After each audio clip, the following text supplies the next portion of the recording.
ಬಿಡದಿಯಲ್ಲಿ township ಕೈಬಿಡುವಂತೆ ರೈತರಿಂದ ಹೋರಾಟ. ಮತ್ತೊಂದೆಡೆ ಉತ್ತರ ಕರ್ನಾಟಕದ ರೈತರ ಅನ್ಯಾಯ ಆರೋಪ. ಉತ್ತರ ಕರ್ನಾಟಕ ಭಾಗದ ರೈತರಿಗೆ ಕೆಐಎಡಿಬಿ ಮಾಡ್ತಾ ಅನ್ಯಾಯ. ಬಿಡದಿಯ ಮಾದರಿಯಲ್ಲೇ 1 ಎಕರೆಗೆ 2.5 ಕೋಟಿ ಪರಿಹಾರಕ್ಕೆ ಹೋರಾಟ. ಮುಮ್ಮಿಗಟ್ಟಿ, ಕಲ್ಲಾಪುರ, ವೀರಾಪುರ, ಹೊಸವಾಳ, ದುರ್ಗದ ಕೆರೆ ಸುಮಾರು 5,500 ಎಕರೆ ಭೂಸ್ವಾಧೀನ ಪಡಿಸಿಕೊಂಡಿರುವಂತಹ ಕೆಐಎಡಿಬಿ ಪ್ರತಿ ಎಕರೆಗೆ 45 ಲಕ್ಷ ಪರಿಹಾರವನ್ನ ನೀಡ್ತಾ ಇದೆ. ಕೆಐಎಡಿಬಿ ಇಲಾಖೆ ಈಗಾಗಲೇ 3,000 ಎಕರೆ ಭೂಸ್ವಾಧೀನ ಆಗಿದೆ. ಇನ್ನುಳಿದ 2,500 ಎಕರೆ ಜಮೀನು ಕೊಡಲ್ಲ ಅಂತ ರೈತರು ಪಟ್ಟು ಹಿಡಿದಿದ್ದಾರೆ. ಬಿಡದಿ ಮಾದರಿಯಲ್ಲೇ ಪರಿಹಾರವನ್ನ ಕೊಡಬೇಕು ಅಂತ ರೈತರು ಹೋರಾಟ ನಡೆಸಿದ್ದಾರೆ. ಉತ್ತರ ಕರ್ನಾಟಕ ಭಾಗದ ರೈತರಿಗೆ ಸರ್ಕಾರ ಅನ್ಯಾಯ ಮಾಡ್ತಾ ಇದೆ ಅನ್ನೋ ಆರೋಪ ಕೇಳಿಬಂದಿದೆ. 2,500 ಎಕರೆ ಜಮೀನು ಯಾವುದೇ ಕಾರಣಕ್ಕೂ ಕೊಡಲ್ಲ ಅಂತ ರೈತರು ಹೇಳಿದ್ದಾರೆ. ಕೆಐಎಡಿಬಿ ರೈತರಿಗೆ ಅನ್ಯಾಯ ಮಾಡ್ತಿದ್ಯಾ? ಹಾಗಾದ್ರೆ 2,500 ಎಕರೆ ಜಮೀನು ಸ್ವಾಧೀನ ಪಡಿಸ್ಕೋಬೇಕಾಗಿದೆ. ಆದ್ರೆ ಯಾವುದೇ ಕಾರಣಕ್ಕೂ ಜಮೀನನ್ನ ನಾವು ಕೊಡೋದಿಲ್ಲ ಅಂತ ರೈತರು ಪಟ್ಟು ಹಿಡಿದಿದ್ದಾರೆ. ಪ್ರತಿ ಎಕರೆಗೆ 45 ಲಕ್ಷ ಕೊಡ್ತಾ ಇದೆ ಇಲಾಖೆ. ರಾಜ್ಯ ಸರ್ಕಾರ ಈಗಾಗಲೇ ಬಿಡದಿಯಲ್ಲಿ ಪ್ರಮುಖವಾಗಿ ಸುಮಾರು ರೈತರ ಅಂದರೆ ಸಾವಿರಾರು ಎಕರೆಷ್ಟು ಜಮೀನನ್ನು ಒಂದು ಕಡೆ ಭೂಸ್ವಾಧೀನ ಪಡಿಸ್ಕೊಳ್ತಾ ಇದೆ. ಈಗಾಗಲೇ ಅದಕ್ಕೂ ಕೂಡ JDS ವಿರೋಧ ವ್ಯಕ್ತ ಆಗ್ತಾ ಇದೆ. ಅದರಲ್ಲೂ ಕೂಡ ಉತ್ತರ ಕರ್ನಾಟಕದಲ್ಲೂ ಕೂಡ ಅಂದರೆ ಕೆಐಎಡಿಬಿ ಇಲಾಖೆಯಿಂದ ಸಾಕಷ್ಟು ಅಂದರೆ 3,000ಕ್ಕೂ ಹೆಚ್ಚು ಎಕರೆ ಜಮೀನು ಅಂದರೆ ರೈತರ ಜಮೀನನ್ನು ಸದ್ಯ ಈಗ ಭೂಸ್ವಾಧೀನ ಪಡಿಸ್ಕೊಳ್ಳೋಕ್ಕೆ ಮುಂದಾಗಿರುವಂಥದ್ದು ಮೊದಲನೇ ಹಂತದಲ್ಲಿ. ಸದ್ಯ ಈಗ ರೈತರು ಕೂಡ ಜಿಲ್ಲಾಧಿಕಾರಿಗಳಿಗೆ ಮನವಿಯನ್ನು ಕೊಟ್ಟಿರುವಂಥದ್ದು. ಧಾರವಾಡ ತಾಲೂಕಿನ ಹೆಗ್ಗೇರಿ, ರಾಮಾಪುರ, ವೀರಾಪುರ ಗ್ರಾಮದ ರೈತರು ಕೂಡ ಈಗ ಬಿಡದಿ ಮಾದರಿಯಲ್ಲಿ ನಮಗೆ ಈಗ ಭೂ ಸ್ವಾಧೀನ ಪಡಿಸ್ಕೊಂಡಂಥ ಜಮೀನಿಗೆ ಬಿಡದಿ ಮಾದರಿಯಲ್ಲಿ ಪರಿಹಾರನ ಕೊಡಬೇಕಂತೇಳಿ ರೈತರು ಕೂಡ ಈಗಾಗಲೇ ಜಿಲ್ಲಾಧಿಕಾರಿಗಳಿಗೆ ಮನವಿಯನ್ನು ಕೊಟ್ಟಿದ್ದಾರೆ. ಜೊತೆಗೆ 1 ಎಕರೆಗೆ 45 ಲಕ್ಷ ರೂಪಾಯಿ ಹಣವನ್ನು ಸದ್ಯ ಈಗ ಸರ್ಕಾರ ಕೊಡ್ತಾ ಇದೆ. ಆದರೆ ಉತ್ತರ ಕರ್ನಾಟಕಕ್ಕೆ ಒಂದು ಅನ್ಯಾಯ ಆಗ್ತಾ ಇದೆ. ಅಂದರೆ ಬಿಡದಿಯಲ್ಲಿ 2.5 ಕೋಟಿ ರೂಪಾಯಿ ಕೊಡ್ತಾ ಇದ್ದಾರೆ, ನಮಗೆ 45 ಲಕ್ಷ ರೂಪಾಯಿ ಕೊಡ್ತಾ ಇದ್ದಾರೆ ಅನ್ನೋದನ್ನು ಕೂಡ ಈಗ ರೈತರು ಜಿಲ್ಲಾಧಿಕಾರಿಗಳ ಮನವಿಯನ್ನು ಕೊಟ್ಟಿದ್ದು. ಈಗ ರೈತರಿದ್ದಾರೆ, ಅವ್ರನ್ನ ಮಾತಾಡ್ಸೋಣ. ಸರ್, ಆ್ಯಕ್ಚುಲಿ ಅವರು 5,900 ಎಕರೆ ಜಮೀನನ್ನು ಸ್ವಾಧೀನಪಡಿಸಲಿಕ್ಕೆ 2021ರಲ್ಲಿ ಅನುಮೋದನೆ ಸೂಚನೆ ಮಾಡಿದರು. ಈಗ ಏನಾಗ್ತಾ ಇದೆ ಅಂತಂದರೆ 2,500 ಎಕರೆ ಇನ್ನೂ ಉಳಿದಿದೆ.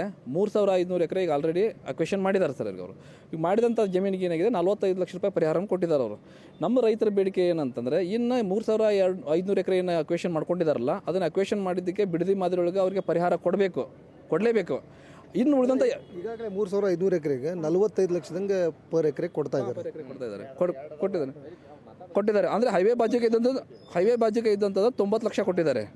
ಇನ್ನು ಒಳಗಡೆ ಇರತಕ್ಕಂಥ ಜಮೀನಿಗೆ 45 ಲಕ್ಷ ಕೊಟ್ಟಿದ್ದಾರೆ. ಅಂದರೆ ಅದು ಭೂಮಿ ಒಂದೇ, ಇದು ಭೂಮಿ ಒಂದೇ, ಬಟ್ ಈ ರೀತಿಯಾಗಿ ತಾರತಮ್ಯ ಮಾಡಿದ್ದಾರೆ. ಆಮೇಲೆ ಇನ್ನು 2,500 ಎಕರೆ ಇದ್ದಾರೆ, ಇದನ್ನು ಅಧಿಸೂಚನೆ ಹೊರಡಿಸಕ್ಕೆ ತಯಾರಾಗಿದ್ದಾರೆ. ಸೊ ಹೀಗಾಗಿ ನಾವೇನು ಮಾಡ್ತಾ ಇದ್ದೀವಿ ಅಂತಂದರೆ ಈಗ ಆಲ್ರೆಡಿ ಅಕ್ವೇಷನ್ ಆದಂಥ ಭೂಮಿಗೆ ಬಿಡದಿ ಮಾದರಿಯೊಳಗೆ ಅವ್ರಿಗೆ ಪರಿಹಾರ ಕೊಡಬೇಕು. ಇನ್ನೇನು 2,500 ಎಕರೆ ಇದ್ರೆ ಬಿಡದಿ ಮಾದರಿ ಒಳಗಂದ್ರೆ ಎಷ್ಟು ಕೊಡಬೇಕು, ಎಷ್ಟು ಪರ್ ಎಕರೆಗೆ ಎಷ್ಟು ಅಮೌಂಟ್ ಕೊಡಬೇಕು? 3 ಕೋಟಿ ರೂಪಾಯಿ ಕೊಟ್ಟರು ಕೂಡ ಕಡಿಮೆನೇ ನಮಗೆ. ಯಾಕಂದರೆ ನಾವು ರೈತರು ಇಲ್ಲಿಂದ ನಾವು ಭೂಮಿ ಕೊಟ್ಟು ನಾವು ಎಲ್ಲಿ ಹೋಗಬೇಕು, ಎಲ್ಲಿ ಹೋಗ್ಬೇಕು? ನಾವು ವಲಸೆಗೆ ಹೋಗ್ಬೇಕಂದ್ರೆ ಅವ್ರಿಗೆ ಏನಾಗುತ್ತೆ, ಇವತ್ತು ಫ್ಲಡ್ ಸಮಯದಲ್ಲಿ ಒಂದು ಚೀಲ ಜೋಳ ಒಂದು ಚೀಲ ಇದನ್ನು ನಾವು ಶಿಫ್ಟ್ ಮಾಡಿ ಇಟ್ಕೊಳ್ಳೋಕ್ಕಾಗಲ್ಲ. ಅಂಥದ್ರಲ್ಲಿ ನಾವೆಲ್ಲ ಬಾಳೆ ಕಟ್ಕೊಂಡು ಎಲ್ಲಿ ಹೋಗಬೇಕು? ಫೈನಲ್ ನೋಟಿಫಿಕೇಶನ್ ಆಗಿಬಿಟ್ಟಿದ್ದಲ್ಲ, 45 ಲಕ್ಷ ಒಳಗಿದ್ರೆ, ಆಮೇಲೆ ರಸ್ತೆಕ್ಕಿದ್ರೆ 95 ಲಕ್ಷ ಅಂತೇಳಿ ಆಲ್ರೆಡಿ ಕೊಡ್ತಾ ಇದ್ದಾರೆ. ಇಲ್ಲ, ಹೈವೇ ಬಾಜಿಗೆ ಇದ್ರೆ 90 ಲಕ್ಷ ಅಂತೇಳಿ ಅವರು ಅಧಿಕೃತವಾಗಿ ಹೊರಡಿಸಿದ್ರು. 500 ಮೀಟರ್ ಇದ್ದರೆ 90 ಲಕ್ಷ ಮಾಡಿದ್ದಾರೆ. ಆ ಕಡೆ ಒಳಗಿದ್ರೆ 45 ಲಕ್ಷ ಅಂತ ಮಾಡಿದ್ದಾರೆ. ಅದನ್ನು ಕೂಡ ಪೇಮೆಂಟ್ ಪಾಪ ನಮ್ಮ ರೈತರಿಗೆ ಸರಿಯಾಗಿ ಹಾಕಿಲ್ಲ. ಅದಕ್ಕೆ ಏಜೆಂಟ್ ದಲ್ಲಾಳಿಗಳಿದ್ದಾರೆ, 7%, 5%, 3% ಅಂತಕ್ಕಂಥದ್ದು ಏಜೆಂಟ್ಗಳು ಕೂಡ ಅದನ್ನು ಕೂಡ ಸರಿಯಾಗಿ ಹಾಕಿಲ್ಲ. ನಮ್ಮ ಉದ್ದೇಶ ಒಂದೇ, ಈಗ ಅಕ್ವೇಷನ್ ಆದಂಥ ಭೂಮಿಗೆ ಸರಿಯಾದ ಪರಿಹಾರ ಕೊಡಬೇಕು.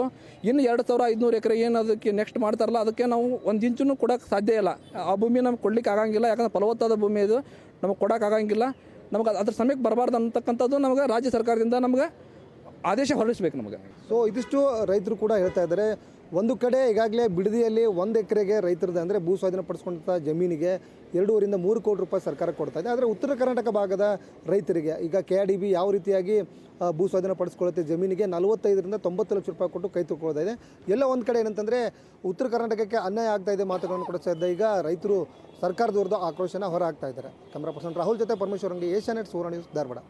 ಕಲ್ಲಾಪುರ, ವೀರಾಪುರ, ರಾಮಾಪುರ, ಹೊಸವಾಳ, ದುರ್ಗದಕೇರಿ, ಸಿಗನಹಳ್ಳಿ, ಕೊಮ್ಮನಾಯಕನಕೊಪ್ಪ, ಕೋಟೂರು, ಬೇಲೂರು, ಹೆಗ್ಗೇರಿ ಎಲ್ಲ ರೈತರು ನಮ್ಮ ಜಮೀನನ್ನು ಸರ್ಕಾರ ಅಕ್ರಮವಾಗಿ ನಮ್ಮ ಒಂದು ಒಪ್ಪಿಗೆಲ್ಲನ ಕಿತ್ಕೊಂಡ ಬೇರೆ ಯೋಜನೆಗಳಿಗೆ ಕೊಡ್ತಕ್ಕಂಥ ಒಂದು ಯೋಜನೆ ಮಾಡಿತ್ತು. ಅದು ನಮ್ಮ ನೆದರಿಗೆ ಬೀಳಂತಲೇ ನಾವೆಲ್ಲ ಜನ ಸೇರಿಕಾರ ಬಂದು ಅದಕ್ಕೆ ತಕರಾರು ಕೊಟ್ಟಿವಿ. ಆದರೂ ಅವ್ರು ಕೇಳಿಲ್ಲ. ಕೇಳಿದಾಗತ್ಲೆ ಅಂದ್ರೆ 5,900 ಎಕರೆ ಜಮೀನದೊಳಗೆ ಅರ್ಧ ರೈತರ ಜಮೀನನ್ನು ಈಗಾಗಲೇ ಕಿತ್ಕೊಂಡಾರು. ಅವ್ರಿಗೆ ಸರಿಯಾಗಿ ಪರಿಹಾರನೂ ಆಗ್ತಾಯಿಲ್ಲ. ಅಲ್ಲಿಂದ ಅದಕ್ಕೆ ರೇಟ್ 45 ಲಕ್ಷ ರೂಪಾಯಿ ಫಿಕ್ಸ್ ಮಾಡ್ಯಾರ. ಅದಕ್ಕೆ ಈಗ ನಾವು ಏನು ಮಾಡಾಕತ್ತೀವಿ ಅಂತ ನಮ್ಮ ರೈತರು ನಮ್ಗೆ ಇದೊಂದು ಭೂಮಿ ಕಳ್ಕೊಂಡಿವಿ ಅಂದ್ರೆ ನಮಗೇನು ಮುಂದಿನ ಜೀವನಕ್ಕೆ ಇಲ್ಲ. ಮಕ್ಕಳು ಮರಿ ನಮ್ಮ ಉಪಜೀವನನೇ ನಡೆದಿವಿ ರೈತರು ಇದರಿಂದ, ನಮ್ಮ ಜಮೀನಿನಿಂದ. ಅದಕ್ಕಾಗಿ ಸರ್ಕಾರಕ್ಕೆ ನಾವು ಈಗೇನು 2,500 ಉಳಿದಿದ್ದ ಎಕರೆ ಜಮೀನು ಐತಿ, ಇದನ್ನು ನಾವು ಯಾವುದೇ ಕಾರಣಕ್ಕೆ ಕೊಡೋದಿಲ್ಲ ಅಂತ ಒಂದು ನಮ್ಮದು ಮೊದಲು. ಆ ರೀತಿ ಈಗಾಗಲೇ ಕಳ್ಕೊಂಡಂಥ ನಮ್ಮ ರೈತರ ಅಣ್ಣ ತಮ್ಮಂದ್ರೆ ಉಳಿದು ಊರುಗಳ್ದಾಗ ಏನು ಬಿಡದಿ ಮಾದರಿ ಒಳಗೆ ಹಣ ಹಾಕ್ತಿದ್ದೀರಲ್ಲ, ಅದಕ್ಕೆ ಅದೇ ರೀತಿ ಹಣವನ್ನು ಹಾಕಬೇಕು. ಮತ್ತು ಈಗಾಗಲೇ ಆ ಕಡೆ ನಮ್ಗೆ ಉತ್ತರ ಕರ್ನಾಟಕಕ್ಕೆ ಈಗ ಅನ್ಯಾಯ ಆಗ್ತಾ ಇದೆ. ಯಾಕಂದ್ರೆ ಪ್ರತಿಯೊಂದು ಹಂತದಾಗೂ ನಮಗೆ ಇಲ್ಲಿ ಏನೂ ಸರಿಯಾಗಿ ಮುಟ್ತಿಲ್ಲ. ಕಲ್ಲಾಪುರ